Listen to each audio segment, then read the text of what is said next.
1, 2, 3, 4, 5, 6 krát 14, 84 kg. Tady máme kapsičky, tady to máme od vendulky a tady máme ještě nějaký hadříky, deky a tak dále, a tak dále.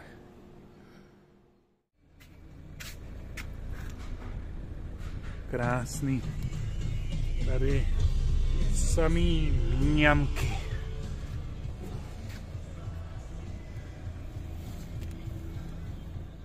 Tak a můžeme vyrazit. Moc se těším a strašně moc se těším, až vám to všechno ukážu. Až budu na místě. Tak jedem. Tak, z práce jsem měl rychle domů, dát si rychlou sprchu, kafe a ještě k té fotce, co jste teď viděli, tak tím bych začal. To byly takové maličkosti od mojí slečny Míši, která se rozhodla taky přispět a Míšou bych začal a Míšou bych taky pokračoval dál k vám, co jste přispěli, než vyrazím, protože samozřejmě držet volant a telefon není to pravé ořechové, jak se říká, takže to tu ještě slomím, ať to tu nehraje. A takže jsem chtěl vlastně všem poděkovat. Rozdělil jsem to, samozřejmě, co nemáš v hlavě, musíš jít na papíře. Já jsem to měl všechno napsaný, papír jsem si zapomněl doma. Nicméně těch dárců nebylo tolik. Co se týče finančních darů, tak bych rád poděkoval především mojí mamince a tatínkovi. Dále z finančních darů Adéle Čiperovej, panu Jirkovi Dvořákovi a skoro nejvíc dík patří Alče Dudiovej a Mírovi Dudimu, který dali značnou část finančních prostředků. Stejně třeba jako moje maminka s tatínkem. Podíleli jsme se zhruba na tom, že každý dal zhruba třetinu. Jo, vybralo se cirka 5 000, takže když to vezmu, tak to bylo na třetiny. Já jsem dal třetinu, mamka s tátou třetinu a Alena Dudiu s Mírou Dudim dali taky třetinu. A za to jsem nakoupil cirka 80, já už jsem to vlastně říkal v tom předchozím videu, že 6x14, 84 kg granulí, což se zdá jako hodně, třeba pro jednu kočku nebo pro dvě, ale těch koček, když je tam pak třeba 40, tak si myslím, že to není tolik a není to vlastně na až tak dlouhou dobu. Takže to jsem vlastně řekl už všechny. Asi jo.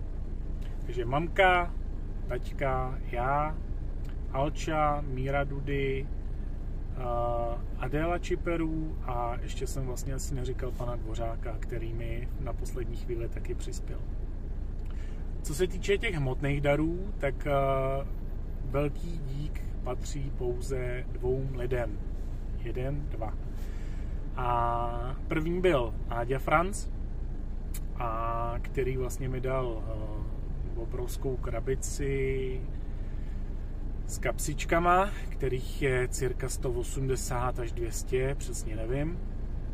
A druhý dík patří Vendulce, která mi dala takovou hezkou tašku, tu jste vlastně už taky viděli. Byly v ní samý dobrý pamlsky, jako fakt jako značkový, kvalitní věci, že jsem si říkal, bejt kočka, tak hned to s ním, hned. Takže teď děkuju, protože to muselo být taky drahý, vím, kolik tady ty věci stojí a Vendulka mi ještě dala tašku, ve které byly nějaký deky a vlastně věci, které se dají jakoby použít pro ty kočky. Takže velký dík a já už se vydávám na cestu a chci vám vlastně ukázat, na co šly vlastně ty prostředky a aby nikdo neřekl, že jsem si to třeba nechal ty peníze nebo tak. Tak jo, tak jedem a můžete se těšit na hezké kočičky. Tak zatím ahoj. No pojď sem. No ježišmarja, ty škodábe, počkej. A na vás lehne. Pojď si koukni, co jsem ti přivez, pojď. Počkej. No, počkej, co ty vrátky tady. No, pojď do mě, počkej. No koukej, co jsem ti přivez. No, a nejenom tobě, pojď sem, neutíkni. Hele, koukej, no koukej, no, hele, toho je, víš? No, tak půjdeme ještě dál. No, ježišmarja, ty máš ty držápky, no, tak pojďme zase spínkat. O, Ježiši, pojď sem. To je máma. Pojď sem. No, pojďte sem. No. Maličký. No, pojď sem. To jsou dvě ségry, to je dvě a to je máma s dcerou. Maminka a dcera, jo, ta větší, jo. No, ona už je v podstatě menší než tady. A tamhle taky, že jo? To je ta dcera její. Aha. No, neboj se. Takový jako trápení, každý den to čistí. Ještě, že ta Pejka prostě ovládá takový to dýchání a ty.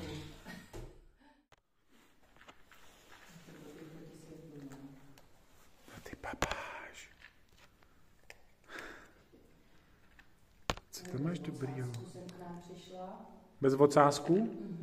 To jsme měli taky, no. My jsme jí zachraňovali, protože máme jako divoký kočky, jo, že naši mají barák a tak jedna tam měla právě něco s ocáskem, tak taky, no. Veterináři říkám jako... Přišla jako bez něj, no. Jo. To je taky prostě kotě ještě tak roka půl. Ježišmarja, ty máš problém s dýcháním? No pojď sem. No ježiš, ty jsi krásná. No. Ty vrníš krásně, no. Tak já už budu, jo. No jo. No.